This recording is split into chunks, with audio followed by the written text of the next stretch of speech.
বাংলাদেশে এক অপ্রাপ্তবয়স্ক মেয়ে সহ এক মহিলা আটক কদমতলা থানার পুলিশের হাতে। মঙ্গলবার রাতে ইচাই টুলগাঁও এলাকা থেকে আটক করা হয়েছে বাংলাদেশে একজন মহিলা ও একটি অপ্রাপ্তবয়স্ক মেয়েকে। গতকাল রাত 2:30 নাগাদ রাতের টহলদারি চলছিল, তখন ইচাই টুলগাঁও এলাকায় একটি রাস্তার উপর সন্দেহজনকভাবে তাদের ঘোরাঘুরি করতে দেখে পুলিশের সন্দেহ হয়।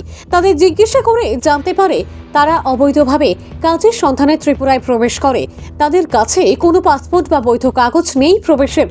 তখন ঘটনাস্থল থেকে উদ্ধার করে তাদের নিয়ে আসেন কদমতলা থানায়।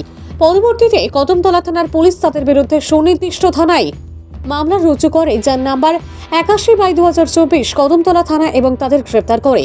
আজ সকালে আইনি প্রক্রিয়া শেষে তাদের মধ্যে থাকা একজন বয়স্ক মহিলা, যার নাম মোহাম্মদ রুবেদা, বয়স 60, স্বামী মৃত মোহাম্মদ শরীফ, ওনাকে জেলা আদালতে প্রেরণ করে।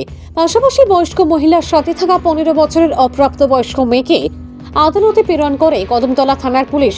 কদমতলা থানার পুলিশ জিজ্ঞাসাবাদ করে জানতে পারে তাদের বাড়ি বাংলাদেশের নীরা থানাধীন সেকান্দার পাড়া এলাকায়। ভানুচন্দ্রের report, Assam prime network. Sir, দেখতে পেলাম দুজন বাংলাদেশি নাগরিককে আপনারা আটক করেছেন। কোথা থেকে আটক করেছেন বাবু? কিভাবে উঠে আসলো এই সাফল্য আপনাদের? গতকালকে আমাদের নাইট রাউন্ডে ডিউটি ছিলেন আমাদের এএসআই ডিএম সাকমান আমাদের, এবং আমাদের একটা পেট্রোলিং পার্টি ছিল, এসপি ছিল, সঙ্গে টিএসআর ছিল সেখানে। এটা হলো আলী হোসেন ছিলেন এসপিও। তারা যখন পেট্রোলিং ডিউটি করছিল ইচাই টুলগাঁও এরিয়া, তখন তারা রাস্তার মধ্যে আলী হোসেনের সঙ্গে যারা টিএসআর ছিল, আলী হোসেন সহ তারা দেখতে পায় দুটি মহিলা মানে সন্দেহজনকভাবে ঘোরাফেরা করছে ওই এলাকাতে। তখন তারা এগিয়ে এসে তাদেরকে জিজ্ঞাসাবাদ করে। তখন তাদের কাছ থেকে তারা জানতে পারে তারা নাকি বাংলাদেশ থেকে এসেছে, রাস্তা হারিয়ে ফেলেছে, তারা কাজের জন্য এসেছিল।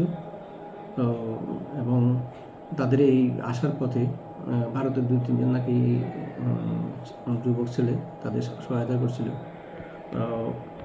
একজনের নাম হলো মিস এমএসটি, মানে রুবেদা, বয়স হলো 60, wife of late Mohammad Sharif, LS নাম আছে একটা মুসুবি, আর ভিলেজ হলো শিকদারপাড়া, পিএস নীরা, বাংলাদেশ। আর সাথে একজন ছিল অপ্রাপ্তবয়স্ক মেয়ে। তো তারা দুজনে তখন তাদের ভালো করে জিজ্ঞাসাবাদ করে জানতে পারে তাদের কাছে কোনো বৈধ কাগজপত্র ইন্ডিয়া প্রবেশের নেই বা পাসপোর্টও নাই তাদের কাছে।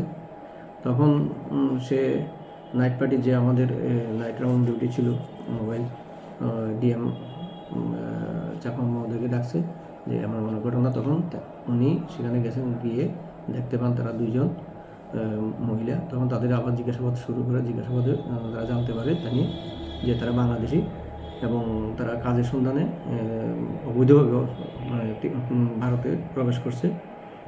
ভারতে প্রবেশে কাজে সহায়তা করছে ভারতের নাকি 2-3 যুবক, তারা সহায়তা করছে। তখন তাদের কাছে কোনো বৈধ কাগজ আছে কিনা বা পাসপোর্ট আছে কিনা জিজ্ঞাসাবাদ করলে তারা জানায় তাদের কাছে কোনো বৈধ কাগজ নাই, তারা অবৈধ পথে প্রবেশ করেছে। তো তারা এর পরবর্তী সময়ে উনি তাদেরকে ডিটেন করে থানা নিয়ে আসেন এবং একটা সুমোটো কমপ্লেন করেন কাছে, আইসিপিএসের কাছে। তখন আইসিপিএস কেস রেজিস্টার করেন এবং কেস রেজিস্টার করে আমাকে এটা এন্ডোর্স করেন ইনভেস্টিগেশনের জন্য। তখন আমি ইনভেস্টিগেশন করে আন্ডার ইনভেস্টিগেশন আছে, তাদের কোর্টে ফরওয়ার্ড করা হয়েছে। আজকে কোর্টে ফরওয়ার্ড করা হয়েছে? হ্যাঁ, আজকে কোর্টে ফরওয়ার্ড করা হয়েছে।